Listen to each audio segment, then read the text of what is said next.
Nous sommes le 11 avril 2016, à l'ambassade d'Équateur à Londres. Julian Assange, le cofondateur de Wikileaks, est confiné ici depuis 1952 jours.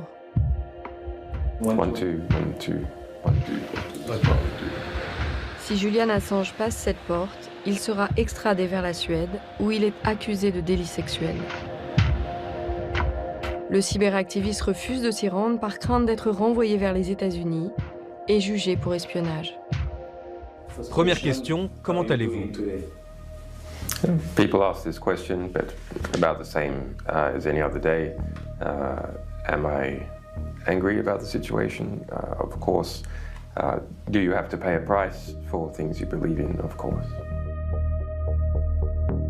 Passer 22 minutes avec Julian Assange, c'est pénétrer un monde de surveillance et de conspiration.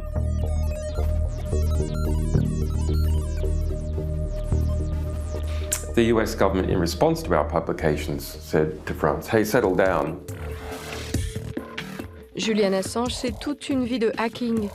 Ado, l'Australien pénètre les serveurs, craque les mots de passe, sa cible, les organismes gouvernementaux. Wikileaks, son site, publie une vidéo classée confidentielle défense américaine. Irak, Bagdad. Les caméras sont positionnées sur des mitrailleuses des forces américaines. Des civils irakiens, un caméraman, un photographe sont la cible. Dis-moi quand tu les as. Vas-y, tire. Feu à volonté, feu. Continue de tirer. Continue de tirer. Bushmaster 2.6. Bushmaster 2.6. Wikileaks enchaîne et publie 1 demi-million de données confidentielles et 260 000 câbles diplomatiques américains.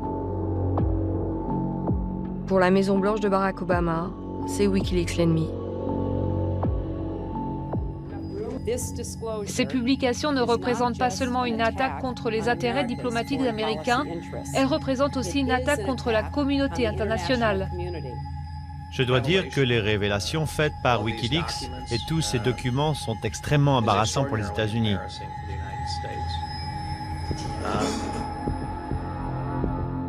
Washington identifie la source. Bradley Manning, un soldat américain. Jugé en cour martiale, il sera condamné à 35 ans de prison.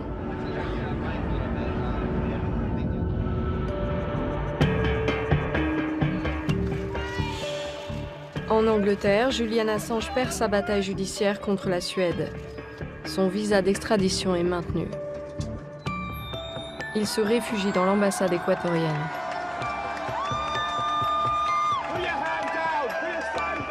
Bradley Manning did, as he is accused. He is a hero and an example to all of us.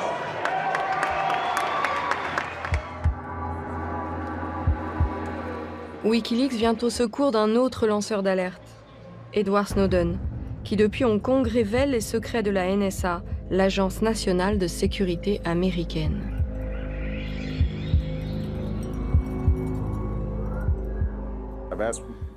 J'ai demandé à mes équipes et à la NSA d'évaluer tout ce qui a été affirmé. Quand nous aurons une réponse, nous ferons en sorte de fournir toutes les informations voulues par les alliés. Wikileaks publie d'autres documents top secrets de la NSA, les écoutes téléphoniques de chefs d'État. Parmi eux, la chancelière Angela Merkel en Allemagne et l'Élysée en France. Il est inacceptable que 3 présidents de la République, M. Jacques Chirac, M. Nicolas Sarkozy, M. François Hollande, aient été écoutés, y compris dans leur conversation privée. Le président Obama a pris des engagements très clairs dans sa conversation, dans sa discussion avec le président François Hollande. Retour sur ce jour de 2015 où la France apprend que les États-Unis écoutent l'Élysée. There was considerable fear within the Elysee that this would build up to such a crescendo where something would have to be done as a significant, at least symbolic gesture.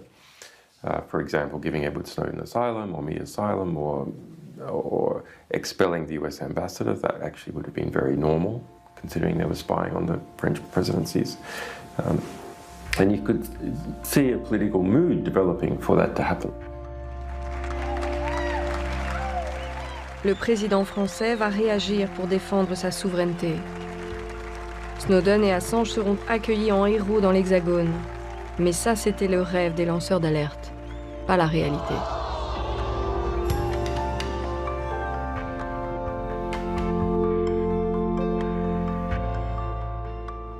The US government, in response to our publications, said to France, hey, settle down. What we'll do to compensate you is we will give you more of our spying data, that, the spying that we're doing on the Germans, the spying that we're doing on Africa and so on. We'll give you some more of that data. And because of the terror about, because of the fear of Islamic terror attacks in France, that is something that the United States can use to control France.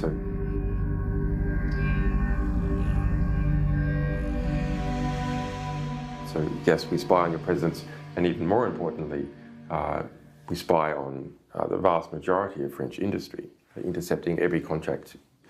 But look, if you complain about it, we can stop feeding you information, and then there'll be more terrorist attacks in France. Or on the other hand, if you're a good boy, then we can give you a little more. La France terrorisée du 7, du 8, du 9 janvier, du 13 novembre 2015 n'aurait pas d'autre choix que d'accepter le jeu des Américains si elle veut des renseignements pour se protéger.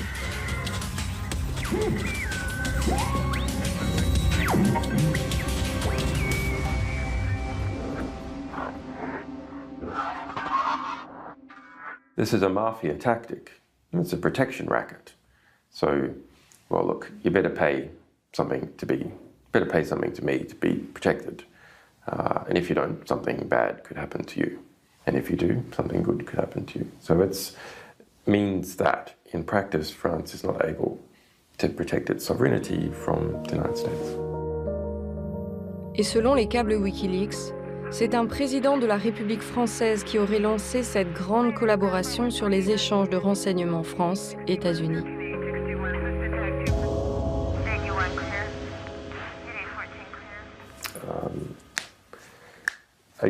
In our cables, they speak about Sarkozy. Sarkozy the American, as he is called. And he pushed France into ever closer cooperation with the United States at intelligence and military level. Okay, and that actually happened. And while France is an independent nuclear weapons country and has its own culture and its own language, which is large enough to be something, at the intelligence service level, at the deep state level, there's such a desire for interaction that the exterior culture is not able to properly manifest itself.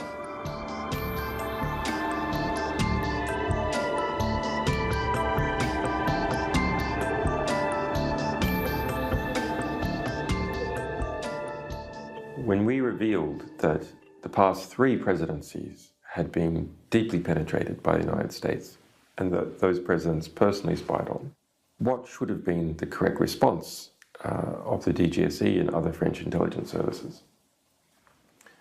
It should have been to come immediately to us and say, do you have more? Can you explain more? Do you know anything else that will help us understand how we failed in our job to protect the president from US spying? That didn't happen.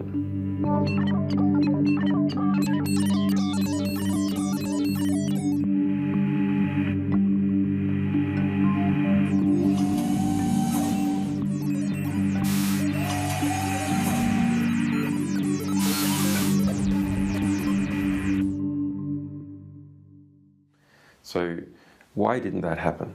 Well, I don't believe the French intelligence services are idiots. They knew that's the first thing to do. But the concern about possibly offending the UK intelligence service, the concern about possibly offending the Americans, that concern was so much higher that they preferred to be a victim than to understand what was going on.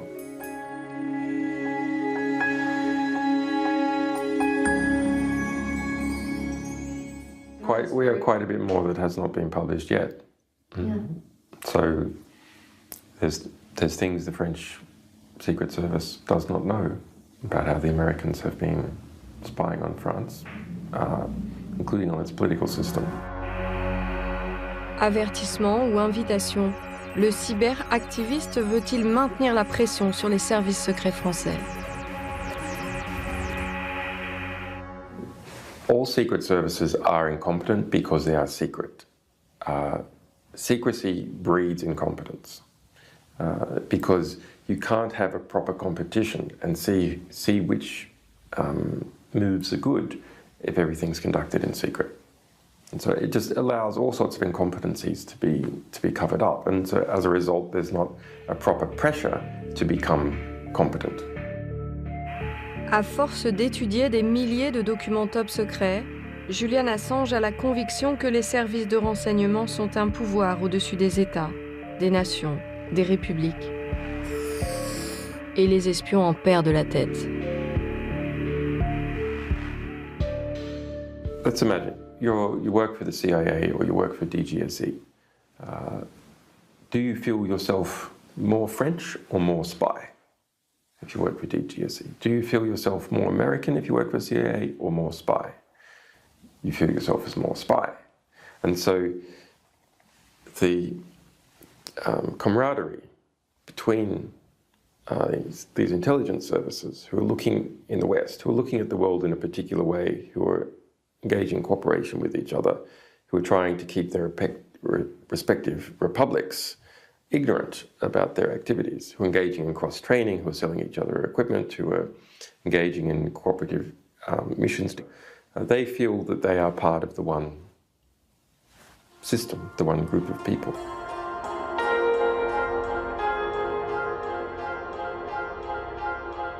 La DGSE a transmis des renseignements à la NSA, y compris les données concernant les citoyens français et étrangers.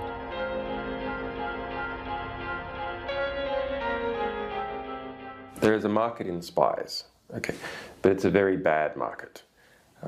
What is the market? Well, different individuals, private organizations and government organizations say, hey, I can help you understand the world. You give me money, I will go out, find out what's really happening, tell you who's doing it, who's not doing it, maybe make a plan of action, and in this way understand the secretive world. Okay, so all the people who say that they can do that are in some kind of competition, and the French government can't go everywhere. It can go to DGSE, it can go to private contractors, it can try and encourage the Americans to give it some information, and the British as well, and some other states. Okay, so that's the market. Now let's imagine you want to go and buy some intelligence or conduct an intelligence operation. Who do you go to? Where are all these reviews of all the different intelligence operations and all the different intelligence services and how much they cost and what you get for your money and so on? They don't exist. And because they don't exist, you have a very bad market. Exactly the same as if you were going to buy a car, but all the reviews of all the cars were secret, and you didn't even know half the cars that existed. And when people had a car crash in a particular car because of some mechanical failure, the investigation was all kept secret. The fact that some cars had even crashed or their engines had exploded, you didn't even know because it was all kept secret. So that's what produces the current intelligence system that we have in almost every country. Deeply incompetent, deeply expensive. Exemple, mai 2013, Hong Kong. Edward Snowden, le lanceur d'alerte, est réfugié dans un hôtel avec des journalistes. Jour après jour, il révèle la globale surveillance de son ex-employeur, la NSA, sur le monde.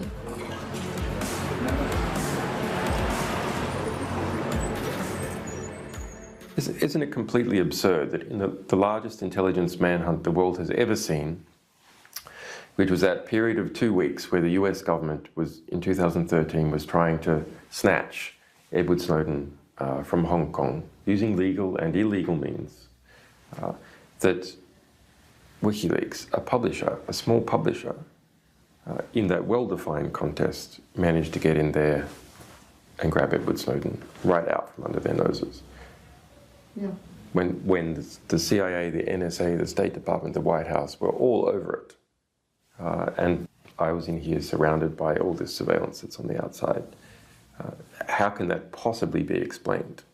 You know, we're pretty good at what we do, but it's not possible to explain that it's because WikiLeaks is so good.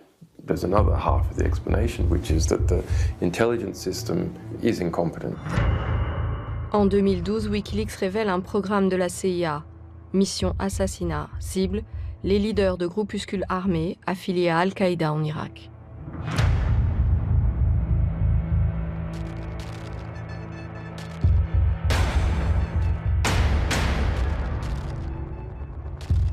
The documents we have published already, there's more than 1,600 references to ISIS.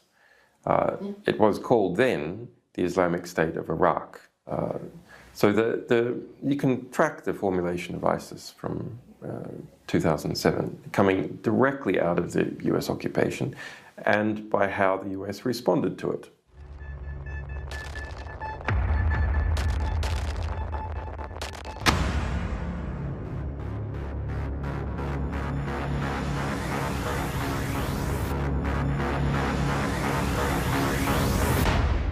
Particular technique by the CIA in dealing with the embryonic ISIS, then ISI, which was to engage in leadership decapitations.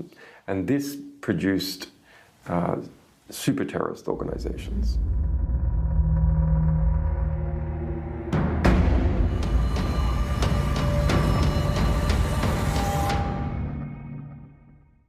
So as a result, it wiped out leadership figures, and then the more militant deputies then competed to being leader. So we ended up with better and more militant leaders wanting to take a position of someone who had just been killed. That is what cleared the space of the ISI leadership for al-Baghdadi to take the helm. And it also produces a bureaucratic structure within these terrorist organizations. So instead of going, well, I know the position of the leader, where the institutional memory is in the people and their relationship, assassinations have to store the institutional structure somewhere else, not in the relationship between the leader and his deputies. And it doesn't matter whether it's this guy or that guy, it's just a slot, and you can take that guy out and you can stick another guy in, and the procedures are all there in terms of how it is working as a system, as opposed to relationships between individuals. Cet après-midi d'avril 2016, les fans de Julian Assange ont déserté la rue.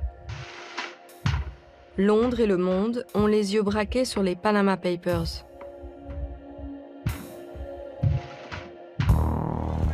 Un scandale financier révélé par 109 médias, basés dans 76 pays, via un consortium international de journalistes d'investigation, ICIJ.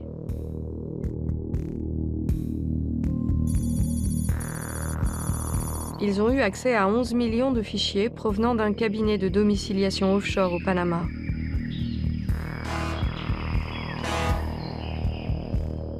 Les Panama Papers épinglent des politiciens, des grands patrons, des stars du sport.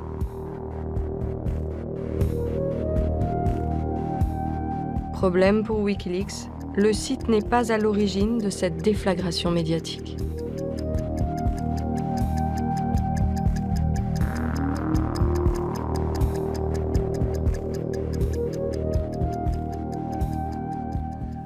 If we're talking about information that was obtained from this law firm in Panama and given to SC, Süddeutsche Zeitung, that's good work both from the source and by the journalists, the two journalists in Süddeutsche who encouraged that source to bring the information for it. If we then talk about some other aspects, they're good and bad. But presently, the Panama Papers is one of the world's smallest leaks. What do I mean by that? They've only published about 160 documents. Well, it means that they've, from some 4.5 million emails, they have picked particular ones, just 160. And of course that picking is according to the prejudices and interests of the people doing it. Now there's a lot of good journalists involved, so you're seeing some quite good stories. On the other hand, the whole thing is being managed out of Washington, DC, by something called the ICIJ. The ICIJ does do some good work, but it has a problem. The problem is that it's foundation-funded journalism operating out of DC, and the foundations involved, they're Rockefeller, Soros, and so on. Un consortium international de journalistes financés par des milliardaires américains. Julian Assange trouve ça suspect. Pourtant, ICIJ a choisi la transparence. Sur son site, tous ses donateurs sont visibles en ligne. Mais ça ne suffit pas aux cofondateurs de Wikileaks. There's something else that's not so nice, which is they've only taken half the model. They've tried to take WikiLeaks input, how it gets material, and then how it processes it, making these big international collaborations. Okay, that's good. But have scrupulously avoided the publishing side. If it were publishing 90% of the Panama Papers, millions of documents, instead of just 152 documents. Something as involved as the whole offshore sector, where you've got millions of participants involved, means from little companies to big ones. That's not something that you can change with a scandal here and a scandal there. That's not something that you can only change with millions of mini scandals. And there's not going to be millions of mini scandals in the press, because the press, there just simply aren't enough journalists to achieve that effect. It's not going to happen. To really achieve effect, you need every lawyer who's looking to sue someone, every aggrieved company executive or secretary looking to sue, people who worry about who it is that their sister is really going to marry. What is that person really about? All those people, all of society needs to be able to have access to it so they can adjust their interaction with the individuals who make up the offshore sector. That's what really makes a difference.